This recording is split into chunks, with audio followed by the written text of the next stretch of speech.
दोस्तों, एक मामूली सी मूवी तब और इंटरेस्टिंग हो जाती है जब मूवी का हीरो एक्शन के मामले में विलेन को भी पानी पिला दे। और तो और अगर स्टोरी हर एंगल से सस्पेंस और थ्रिलर से भरी हो तो समझिए सोने पे सुहागा हो गया। और आज हम आपके सामने एक ऐसी ही कोरियन ब्लॉकबस्टर कहानी लेकर आए हैं जिसने 2023 में रिलीज होते ही दर्शकों का दिल जीत लिया। मूवी का नाम है द चाइल्ड और इसकी IMDb रेटिंग है 6.8। तो चलिए दोस्तों, फिर शुरू करते हैं। कहानी की शुरुआत फिलीपींस की अनजानी गलियों से होती है, जहां पर लोगों ने किसी वेयरहाउस में एक आदमी का अपहरण करके रखा था और वो अपने बॉस जॉन को फोन करके वहां फौरन बुलाते हैं। लेकिन बेचारे को नहीं पता था कि ये उसकी जिंदगी का आखिरी कॉल है। और जैसे ही वो फोन काटता है, एक आदमी पीछे से उन दोनों पर हमला करके उन्हें मार देता है। फिर कुछ ही देर में उनका बॉस जॉन भी यहाँ आ जाता है, जो अपने ठिकाने को तहस नहस देखकर समझ जाता है कि जरूर यहाँ पर कुछ गड़बड़ हुई है। पर इससे पहले कि वो कोई कदम उठा पाता, ये आदमी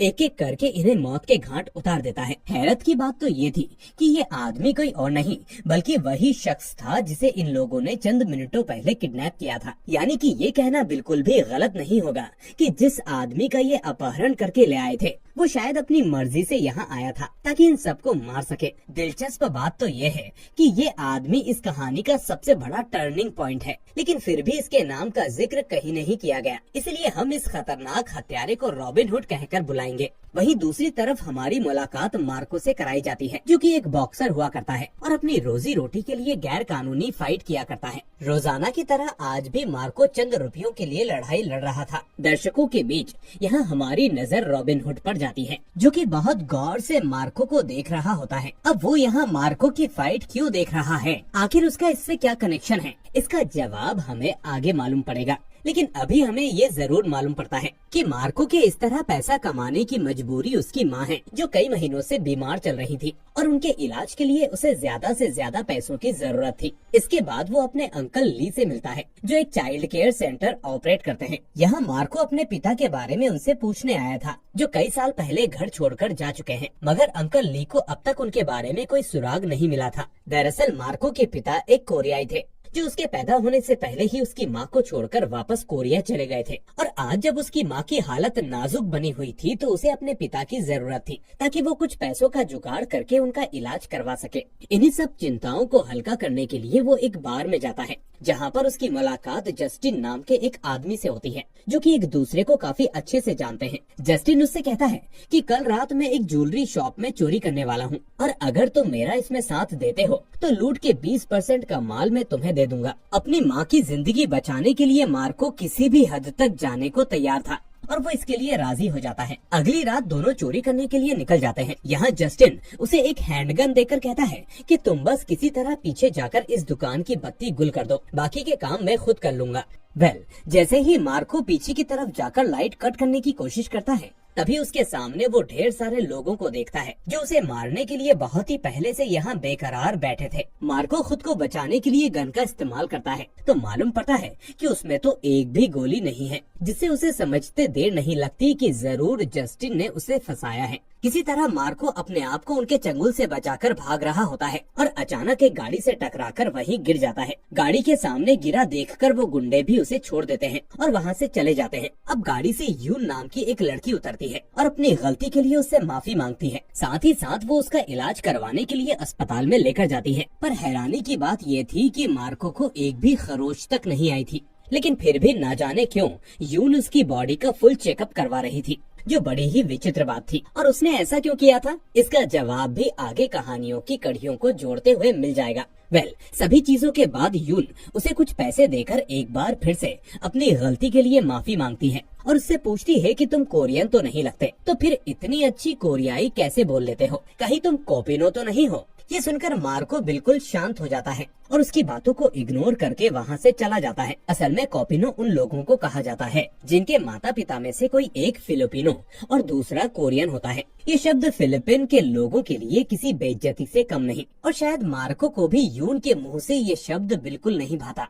कुछ ही दिनों बाद अंकल ली मार्को को मिलने के लिए बुलाते हैं और उसे बताते हैं कि तुम्हारे पिता का पता चल चुका है, वो कोरिया में है और तुम्हें कई दिनों से ढूंढ रहे हैं। शायद कुछ ही दिनों में वो तुमसे मिलने के लिए यहाँ भी आएंगे। जिसके बाद हम देखते हैं कि अमीर दिखने वाले कुछ लोग मार्को का पता पूछते पूछते उसके घर पहुँचते हैं। जैसे ही वो लोग उसके घर के अंदर दाखिल होते हैं, हम देखते हैं कि कुछ ही दूरी पर रॉबिन हुड भी उस पर नजर रख रहा था। वहीं वो मार्को से कहते हैं कि तुम्हारे पिता कोरिया के बहुत बड़े बिजनेसमैन हैं और वो तुम्हें कई दिनों से ढूंढ रहे थे। वो खुद तुमसे मिलने के लिए आना चाहते थे, लेकिन इस समय उनकी तबीयत काफी नाजुक है, इसलिए तुम्हें जल्दी से जल्दी हमारे साथ उन्हें देखने के लिए चलना पड़ेगा। तुम्हारी आज की ही फ्लाइट है। मार्को कहता है कि मेरे पास पासपोर्ट और वीजा के पैसे नहीं है, जिस पर वो लोग पहले से ही उसका पासपोर्ट और वीजा बनवा कर लाए थे। फिर मार्को उन्हें बताता है कि मेरी माँ बहुत बीमार रहती है, मैं उन्हें अकेला छोड़कर नहीं जा सकता।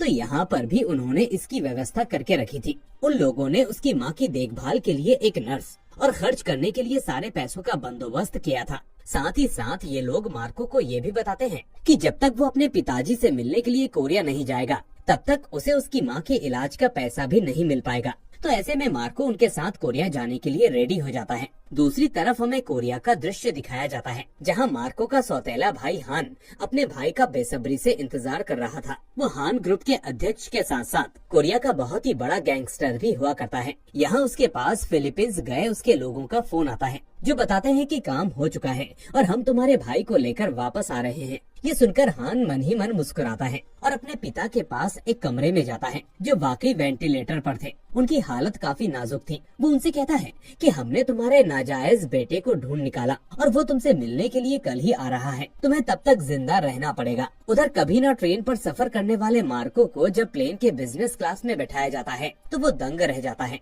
ऐसा पहली बार था कि वो हवाई सफर कर रहा था, पर इस फ्लाइट में वो अकेला नहीं था। उसके साथ साथ रॉबिन हुड भी बैठा हुआ था, जो लगातार उस पर नजर रखे हुआ था। रात में जब सोने के लिए प्लेन की फ्लाइट ऑफ होती है, तो रॉबिन हुड मार्को के पास जाकर उससे पूछता है कि क्या तुम पहली बार कोरिया जा रहे हो। मार्को कहता है कि पहले तुम बताओ कि तुम कौन हो, जिस पर रॉबिन हुड बोलता है कि बस तुम मुझे अपना दोस्त समझो। जिस पर मार्को कहता है कि मैंने तो तुम्हें कभी देखा ही नहीं। तो फिर रॉबिन हुड उसकी बातों को काटकर कहता है कि वो सब छोड़ो, मुझे ये बताओ कि तुम कोरिया क्यों जा रहे हो। अगर तुम्हें लगता है कि तुम अपने पिता से मिलने के लिए जा रहे हो, तो ये तुम्हारी सबसे बड़ी गलत फहमी है। चलो मैं बताता हूँ कि तुम कोरिया क्यों जा रहे हो। और फिर वो उसके कान में कुछ कहता है, जिसे सुनने के बाद मार्को के सारे सपने वहीं खत्म हो जाते हैं। उल्टा वो थोड़ा सहम भी जाता है और फिर रॉबिन हुड अपनी सीट पर वापस चला जाता है। सुबह फ्लाइट कोरिया में लैंड करती है, जहाँ पर एयरपोर्ट पर हान का मैनेजर किसी को फोन करके पूछता है कि क्या तुमने वो काम खत्म कर दिया। जिस पर फोन की दूसरी तरफ मौजूद यून कहती है कि हाँ, मैंने वो काम कर दिया और ये काम था जस्टिन का सफाया करना। यानी कि दोस्तों, यून भी इन सब में मिली हुई है और मार्को से मिलने के लिए शायद उसने जस्टिन का सहारा लिया था। यहाँ यून भी कोरिया पहुँच चुकी थी और उसके साथ योंग नाम की एक लड़की भी मौजूद होती है। यहाँ यून योंग को मार्को की तस्वीर देती है और उसे समझाती है कि आगे क्या करना है। साथ ही साथ वो योंग को एक बॉक्स भी देती है, जिसका इस्तेमाल वो सही वक्त पर करने को बोलती है। वहीं जब हान के आदमी मार्को को उसके पास लेकर जा रहे होते हैं, तभी एक गाड़ी अचानक आकर जस्ट उसके बगल में चलने लगती है, जिसे रॉबिन हुड चला रहा होता है। वो सबसे पहले हान के आदमियों को परेशान करता है और फिर उनसे शीशा नीचे करने के लिए कहता है। जैसे ही वो लोग गाड़ी का शीशा नीचे करते हैं, वो तुरंत उन पर गोलियां बरसाने लगता है और सभी आदमियों को मारकर सिर्फ मार्को को जिंदा छोड़ देता है। इस दुर्घटना के थोड़ी ही देर बाद जब मार्को को होश आता है, तो वो गाड़ी से भागने की कोशिश करता है। तभी उसके सामने खड़ा रॉबिन हुड भी उससे कहता है, मैंने तुमसे कहा था ना, तुम कोरिया सिर्फ और सिर्फ मरने के लिए जा रहे हो। ये सुनकर मार्को घबरा जाता है और अपनी जान बचाने के लिए वहाँ से भागने लगता है। लेकिन रॉबिन हुड से इतनी आसानी से जी चुराना उसके बस की बात नहीं थी। वो एक सुरंग की ओर निकलता है। रॉबिन हुड भी उसके पीछे हुआ करता है, पर तभी बारिश शुरू हो जाती है। मार्को तो नहीं रुकता, लेकिन ना जाने क्यों बरसात की वजह से वो वहीं पर रुक जाता है और उसका पीछा करना छोड़ देता है। उल्टा थोड़ी सी बूंदाबांदी होने की वजह से वो जोरों से खांसने भी लगता है और फिर पागलों की तरह हंसता है, जिससे हमें साफ साफ समझ में आ रहा था कि ये इंसान कितना खतरनाक है। मगर ये बात हमारे बिल्कुल भी पल्ले नहीं पड़ती कि आखिर जिस शख्स से दुनिया डरती है, वो भीगने से क्यों डरता है। इसके कुछ ही देर बाद हान के पास एक अजनबी का फोन आता है, जो उससे कहता है कि अगर मार्को चाहिए तो वो लाकर दे सकता है, लेकिन इसके बदले उसे $10 मिलियन देने पड़ेंगे। किसी ऐसे सिरफिरे से ये बातें सुनकर हान जोर जोर से हंसता है और सोचता है कि आखिर कोरिया में ये कौन आदमी पैदा हो गया जो मुझसे पैसे मांग रहा है। वहीं दूसरी तरफ मार्को अपने अंकल ली को कॉल करके बताता है कि यहाँ पर मेरे साथ बहुत गलत हो रहा है, कुछ लोग मुझे मारना चाहते हैं तो वहीं कुछ लोग बचाना, ना जाने क्यों ये सब मेरे पीछे पड़े हैं। वो अपने अंकल को ये सब बता ही रहा होता है कि उसे सामने से रॉबिन हुड आते हुए नजर आता है, जिसे देखते ही मार्को फोन वहीं पर फेंक कर भागने लगता है। रॉबिन हुड अपनी कार से उसका पीछा करता है कि तभी मार्को एक पतली सी सकरी सी गली से निकलता है जिसमें रॉबिन हुड की कार फंस जाती है और वो अपनी कार से निकलकर पैदल ही उसका पीछा करने लगता है। लेकिन इससे पहले कि वो उसे पकड़ पाता, मार्को के सामने कार आ जाती है जिसे यून चला रही होती है और वो उसे रॉबिन हुड से बचाकर ले जाती है। मार्को यून को देखकर कंफ्यूज हो जाता है कि आखिर ये लड़की यहाँ पर क्या कर रही है। वो कहती है कि तुम यहाँ अपने पिता से मिलने आए थे ना, तो चलो मैं तुम्हें उनसे मिलाती हूँ, और फिर वो उसे लेकर वहाँ से चली जाती है। रास्ते में यून को अपने साथियों के साथ हान कहीं जाते हुए नजर आता है। वो उसका अटेंशन खींचने के लिए उसकी गाड़ी के ऊपर डिपर मारती है और जैसे ही हान की नजर उन पर पड़ती है वो अपने लोगों से गाड़ी को घुमाकर उनका पीछा करने के लिए कहता है और फिर वो यून को फोन करके कहता है कि तुम ये क्या कर रही हो, तुम तो हमारे लिए काम करती हो, आखिर तुम मेरे ऑर्डर को फॉलो क्यों नहीं कर रही। जिस पर यून कहती है कि मैं काम तो तुम्हारी कंपनी के लिए ही करती हूँ लेकिन ऑर्डर किसी और के मानती हूँ। और इसी बीच वहाँ मार्को को पकड़ने के लिए रॉबिन हुड भी अपनी कार से आ जाता है और ये चूहा बिल्ली का खेल शुरू हो जाता है। हालांकि अपनी अद्भुत ड्राइविंग स्किल की बदौलत यून सबको चकमा देकर गाड़ी को जंगल के बीचों बीच सुनसान जगह पर लाकर रोक देती है। मार्को उसे सवाल करता है कि आखिर ये सब क्या चल रहा है, तो यून सिगरेट का एक कश जलाते हुए बताती है कि अब जो कि तुम मरने वाले हो तो चलो मैं ही तुम्हें हकीकत से वाकिफ करवा देती हूँ। दरअसल तुम्हारे पिता की हालत बहुत ही नाजुक है और वो जल्द ही मरने वाले हैं। उन्हें बचाने के लिए जितनी जल्दी हो सके हार्ट ट्रांसप्लांट करना होगा, पर पूरे कोरिया में उनकी मैचिंग का अभी तक कोई हार्ट डोनर नहीं मिल पाया।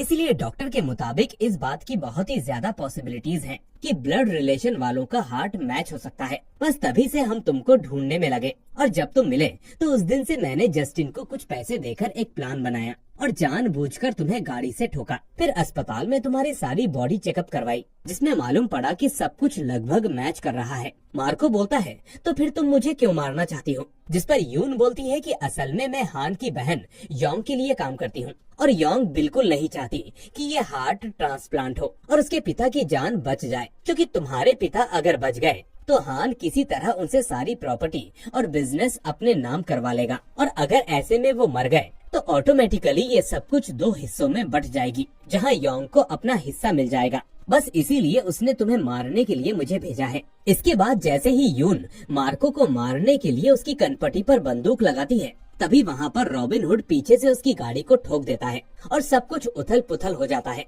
और मौका देखकर मार्को वहाँ से भागने लगता है। उधर यून रॉबिन हुड को मारने के लिए उस पर जोरदार गोलियां बरसाती है लेकिन वो किसी तरह खुद को बचाने में कामयाब हो जाता है और जैसे ही यून की बंदूक की सारी गोलियां खत्म हो जाती हैं, तो रॉबिन हुड अपनी एक ही गोली से उसका किस्सा यहीं पर खत्म कर देता है। उधर भागते भागते मार्को रोड तक पहुंच जाता है लेकिन बदकिस्मती से वो हान के हाथ लग जाता है। इन सभी चीजों से मार्को इतना थक चुका था कि उसके अंदर भागने की बिल्कुल भी ताकत नहीं बची थी, इसीलिए वो खुद को हान के हवाले कर देता है, जिसके बाद हान उसे अपने घर पर लेकर आता है। योंग मार्को को जिंदा देखकर दंग रह जाती है और उसे समझ में आ जाता है कि यून मर चुकी है, इसलिए खुद उसे ही अपना काम करना पड़ेगा। वो यून का दिया हुआ बॉक्स खोलता है जिसके अंदर एक बंदूक और कुछ बुलेट्स होती हैं, यानी कि वो खुद मार्को को अपने हाथ से खत्म करेगी। वहीं दूसरी तरफ हम मार्को के अंकल को देखते हैं जो कि रॉबिन हुड से कॉल पर कुछ बात कर रहे होते हैं और हमें मालूम पड़ता है कि ये दोनों एक दूसरे को काफी लंबे समय से जानते हैं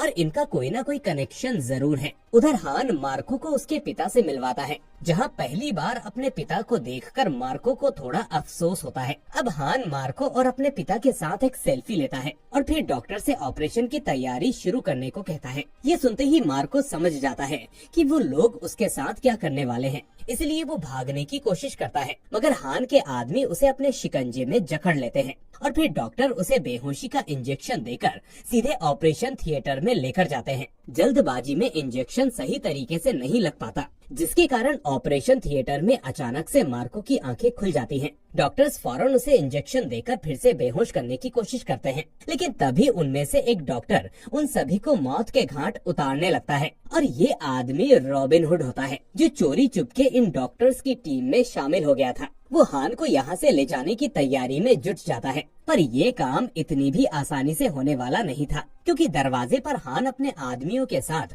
पूरे बंदोबस्त के साथ खड़ा हुआ था। वो रॉबिन हुड को देखते ही पहचान जाता है और बोलता है कि वो तुम ही थे ना, जो मुझसे इस लड़के के बदले 10 मिलियन डॉलर्स मांग रहे थे। तुम्हें क्या लगता है मैं कोई ऐरा गहरा बिजनेसमैन हूँ? शायद तुम्हें मेरी हिस्ट्री के बारे में बिल्कुल भी पता नहीं। इसी बीच रॉबिन हुड मार्को के ऊपर बंदूक तानकर हान से कहता है कि अगर तुम्हें अपने पिता की जान बचानी है तो अच्छा होगा कि मेरे रास्ते से हट जाओ। पर अचानक वहाँ पीछे से हान की बहन योंग आकर मार्को के ऊपर निशाना लगाती है, लेकिन रॉबिन हुड उसे इस गोली से बचा लेता है और फिर यहाँ हान के लोगों और रॉबिन हुड के बीच गोलीबारी शुरू हो जाती है, जिसमें से एक गोली रॉबिन हुड के पैर पर आकर लगती है और तो और ऑपरेशन थिएटर में लेटे हान के पिता को भी एक गोली लग जाती है। लड़ाई शांत होने के बाद फिर जब हान वहाँ पर दोबारा ऑपरेशन थिएटर में आता है तो देखता है कि रॉबिन हुड ने एक गन मार्को और दूसरी हान के पिता के ऊपर तानी हुई थी। वो हान को आखिरी मौका देते हुए कहता है कि मेरे अकाउंट में अभी के अभी 10 मिलियन डॉलर्स डालो, वरना इन दोनों में से कोई भी नहीं बचेगा। जिसके बाद मजबूरी में ही सही, पर हान को रॉबिन हुड के अकाउंट में तुरंत के तुरंत 10 मिलियन डॉलर्स ट्रांसफर करने पड़ते हैं और फिर वो मार्को को उनके हवाले करके वहाँ से जाने लगता है। तभी हान उससे कहता है कि लगता है तुमने मुझे बहुत हल्के में ले लिया था। भले ही मैंने तुम्हें पैसे दे दिए, लेकिन मुझे कोई ऐरा गहरा ऐसे चूने लगाकर यहाँ से नहीं जा सकता। पर शायद रॉबिन हुड इसके लिए पहले से ही तैयार था। वो चिल्लाते हुए मार्को को सर नीचे करने को कहता है और फिर इसके बाद तो हमें सिर्फ और सिर्फ वहाँ गोलियां चलने की ही आवाज सुनाई देती है और देखते ही देखते वो सभी के साथ हान को भी मार देता है। बड़ी ही जख्मी हालत में वो मार्को को वहाँ से अपने साथ लेकर जाने लगता है। इसी बीच उसके सामने हाथों में बंदूक लिए योंग खड़ी हो जाती है और मार्को पर गोली चलाने ही वाली होती है कि तभी उसे रॉबिन हुड समझाता है कि तुम्हारा भाई और पिता पहले ही मर चुके हैं, तो वैसे भी ये सारी जायदाद तुम्हारी ही होने वाली है, तो फिर अब इसे मारकर तुम्हें क्या ही मिलेगा। योंग बोलती है कि नहीं, मैं इसे जिंदा नहीं छोड़ सकती। क्या पता ये कभी वापस कोरिया आकर मुझसे इस प्रॉपर्टी में हिस्सा न मांग ले। वैसे तुम इस लड़के को मारने के कितने पैसे लोगे? रॉबिन हुड उसकी इन बातों पर हल्का सा मुस्कुराता है और कहने लगता है तुम लोगों के खून में ही सौदेबाजी है। अच्छा हुआ मार्को, तुम इन लोगों में से नहीं हो और ना ही इसकी रगों में तुम लोगों का खून है। अब यहाँ हमें इस पूरी कहानी का सबसे बड़ा राज पता चलता है कि दरअसल मार्को उस आदमी का बेटा है ही नहीं जिससे मिलने के लिए वो कोरिया आया हुआ है। ये सब कुछ तो रॉबिन हुड का बनाया हुआ एक खतरनाक प्लान था। हकीकत में आज से कुछ महीने पहले यून एक बच्चे की फोटो लेकर फिलीपींस में रॉबिन हुड के पास आती है और उससे कहती है कि हमें एक हार्ट ट्रांसप्लांट करवाने के लिए इस बच्चे की जरूरत है और तुम हमें इसे ढूंढ कर दे दो। जिसे देखते ही रॉबिन हुड के दिमाग में एक तरकीब घूमने लगती है और वो सीधे मार्को के अंकल ली के पास जाता है और उन्हें अपना प्लान बताता है। उसे अपने इस प्लान में 20-22 साल के एक लड़के की जरूरत थी जो गरीब और जरूरतमंद होने के साथ साथ बहुत ही बहादुर भी हो। इसके साथ ही उसे कोरियाई भाषा भी आनी चाहिए। ऐसे में अंकल ली ने उसे मार्को के बारे में बताया और फिर रॉबिन हुड ने यून को चकमा देने के लिए अस्पताल में उसकी सारी रिपोर्ट्स को भी बदलवा दिया, जिससे उसे यकीन हो गया कि मार्को ही हान और योंग का सौतेला भाई है। लेकिन हकीकत में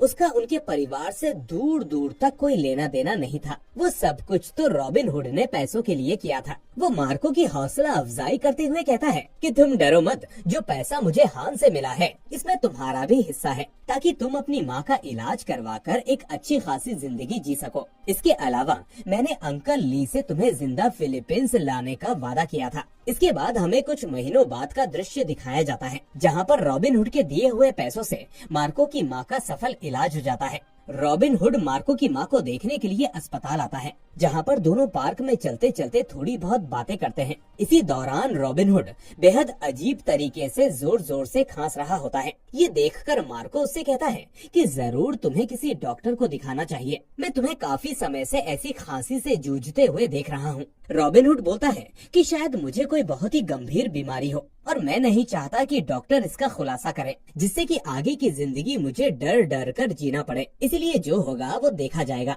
पर फिर भी मार्को की काफी ज्यादा गुजारिश करने पर रॉबिनहुड डॉक्टर को दिखाने चला जाता है, जहां डॉक्टर उसे बताते हैं कि तुम्हें कोई खतरनाक बीमारी नहीं है और तुम पूरी तरीके से ठीक हो। बस काफी लंबे समय से धूम्रपान करने के बाद अचानक से स्मोकिंग छोड़ने के कारण इस तरह की खांसी का आना आम बात है। मैं कुछ दवाइयाँ लिख कर दे देता हूँ, तुम बिल्कुल फिट हो जाओगे। ये सुनकर रॉबिनहुड मुस्कुराता है और मन ही मन सोचने लगता है कि बताओ मैं कितना बड़ा बेवकूफ था जो इतने दिनों से अपनी मौत का इंतजार कर रहा था। और इसी के साथ दोस्तों हमारी ये कहानी भी यहीं पर खत्म होती है।